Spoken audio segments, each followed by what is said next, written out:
দর্শক, এটি ঢাকা উত্তর সিটি কর্পোরেশনের আওতাধীন এলাকা উত্তর আজমপুর বাস স্ট্যান্ড, একটি পাবলিক টয়লেট। এবং আপনারা যে বিষয়টি আমরা আলোচনা করছি, আপনারা এরই মধ্যে বুঝতে পেরেছেন যে সরকারের এই পাবলিক টয়লেটের সামনে আপনারা দেখছেন যে একটি বেশ বড় একটি ভাতের হোটেল, এবং ভাতের হোটেলের পাশে একটি চায়ের দোকান রয়েছে। এটি কে করেছে? আমরা প্রশ্ন করেছিলাম এখানে যিনি দায়িত্বে রয়েছেন। তিনি বলছেন যে এখানে যিনি পরিচালনা করছেন, অর্থাৎ এই পাবলিক টয়লেটটি যিনি পরিচালনা করছেন, তিনি এটি করেছেন এবং তিনি পরিচালনা করছেন। তাহলে কি এই বিষয়টি সিটি কর্পোরেশন জানে?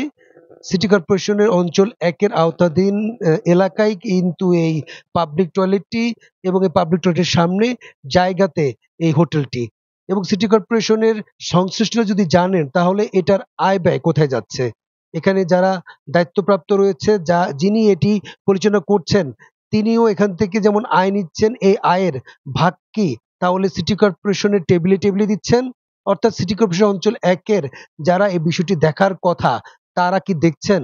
এবং আপনারা দেখছেন যে পাবলিক টয়লেটের বাঁ পাশে কিন্তু যেই জায়গাটি রয়েছে, যেই বাগান করা হয়েছিল সেটি ভেঙে সেখানে রান্নাঘর করা হয়েছে। অর্থাৎ এখানের যেই হোটেলটি, সেই হোটেলের রান্নাবান্না এখানেই হচ্ছে, এবং ভিতরে কিন্তু থাকার ব্যবস্থাও রয়েছে। আমরা এখানে অনেক লোকজনকেও দেখেছি, এবং ঠিক এই আজমপুর যে ওভারব্রিজটি রয়েছে, ওভারব্রিজের সাথেই কিন্তু এই পাবলিক টয়লেটের সামনের জায়গাটি এভাবে দখল করে দেদারসে ব্যবসা করে যাচ্ছে সুবিধাভোগীরা, এবং এর সাথে জড়িত সিটি কর্পোরেশনের কিছু আ মা সুবিধাভোগী কর্মকর্তা, কর্মচারী, এমনই অভিযোগ সাধারণ মানুষের রয়েছে।